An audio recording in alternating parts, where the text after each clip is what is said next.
అంటే ఈ re release అనేది నాకు ఒక చేసినప్పుడల్లా ఒకటి గుర్తుకొస్తుంది. 98లో మేము తొలి ప్రేమ సినిమా డిస్ట్రిబ్యూట్ చేసినప్పుడు అప్పుడు అది మాకు 5 ఇయర్స్ రైట్స్ ఉండేది. సో ఎప్పుడు డబ్బులు తక్కువ ఉంటే అప్పుడు దాన్ని రీ రిలీజ్ పెడితే ఆ సినిమా ద్వారా మనీ వచ్చేదన్నమాట.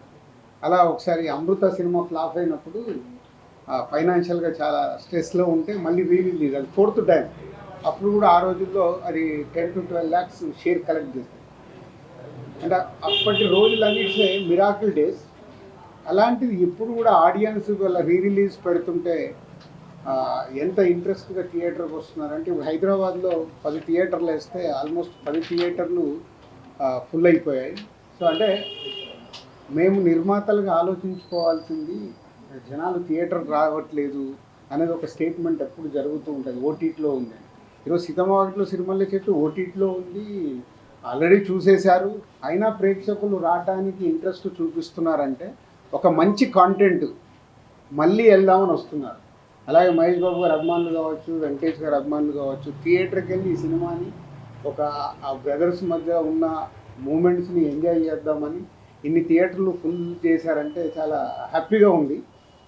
హ్యాపీ కంటే హ్యాపీనెస్తో పాటు నాకు ఐడియాలజీ, ఓహో అంటే మనం మంచి సినిమాలు తీయటానికే ఫైట్ చేయాలి, ప్రేక్షకులు థియేటర్కి వస్తారని రీ రిలీజ్ కూడా ప్రూవ్ చేస్తున్నాయి. సో ఇది మీతో షేర్ చేసుకుందాము అని ఈరోజు ప్రెస్ మీట్ పెట్టడం. అలాగే ఆంధ్రాలో ఎవ్రీవేర్ వేసిన దగ్గర డే 1 60%, 70% అడ్వాన్స్ బుకింగ్లో ఉన్నాయి. మోస్ట్లీ ఫ్రైడే కల్లా అవి రన్నింగ్ ఫుల్స్ అయిపోతాయి. సో అలాగే సుదర్శన్ 35 సెకండ్ డే కూడా 8th రోజు కూడా 4 షోలు ఫుల్ అయ్యాయి. అంటే చాలా ఒక మళ్ళీ సినిమా రిలీజ్ చేస్తుంటే ఒక ఉండే హ్యాపీనెస్ కనిపిస్తుంది మాకు ఈ సినిమా ద్వారా. So I'm also watching on 7th morning 8 o'clock show. మళ్ళీ 12 ఏళ్ళ తర్వాత థియేటర్లో సినిమా చూసి ఎంజాయ్ చేయాలని అనిపిస్తుంది. So I'm going to Sudarshan 35 8 o'clock show.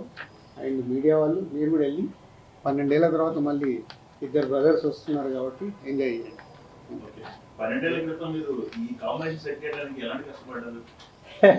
So అప్పుడే చాలా ప్రెస్ మీట్లలో చెప్పాము, అంటే మల్టీ స్టార్ చేయడం అనేది ఎప్పుడో మన తెలుగు సినిమా ఇండస్ట్రీలో అందరు స్టార్ హీరోస్, రామారావు గారి దగ్గర నుంచి చిరంజీవి గారి వరకు అందరూ హీరోలు మల్టీ స్టార్ సినిమాలు చేశారు. తర్వాత మారుతూ వచ్చింది.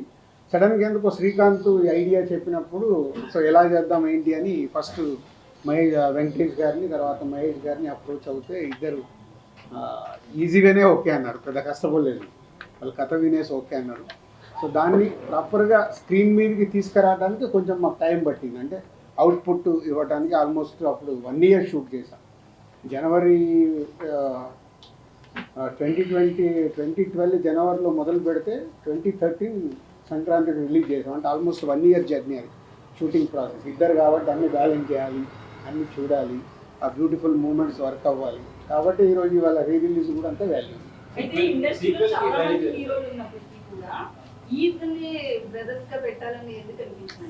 అట్లా ఇప్పుడు ఒక కథ అనుకున్నప్పుడు ఎవరు కరెక్ట్గా ఉంటారని అప్రోచ్ అవుతాము. వాళ్ళిద్దరు అప్రోచ్ అవ్వగానే ఇద్దరికి ఆ రోజుల్లో అట్లని కాదు. అంటే వెంకటేష్ గారికి సురేష్ బాబు బ్రదర్, మహేష్ బాబు గారికి రమేష్ బాబు గారు బ్రదర్. సో ఈ కథలో ఉన్నప్పుడు వాళ్ళు ఓన్ చేసుకుంటారు. అట్లాగే వాళ్ళిద్దరు ఈ సినిమా చేసేటప్పుడు చాలా టైం స్పెండ్ చేశారు. వెంకటేష్ గారు మహేష్ బాబు గారు డిన్నర్లో కలవడము, ఎలా జర్నీ చేద్దాము, స్క్రీన్ మీద ఎలా ఉండాలి, చాలా హోంవర్క్ చేసుకున్నారు వాళ్ళు. అందుకే అంత దగ్గరగా కనిపిస్తుంది, ఒక న్యాచురల్ ఫిలిం లాగా కనిపిస్తుంది.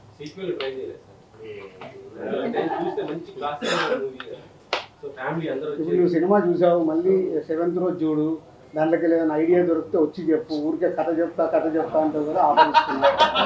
సీతమ్మ వాకిట్లో సిరిమల్లె చెట్టు ఎలా చెయ్యొచ్చు సీక్వెల్ తీసుకుంటా, నేను రెడీ. అందరు క్యారెక్టర్లలో ఉంటాయి, దొరికిందనుకో తప్పే లేదు. ఏమో టర్నింగ్ పాయింట్ అదేనేమో, అందుకే రీ రిలీజ్ అవుతుందేమో.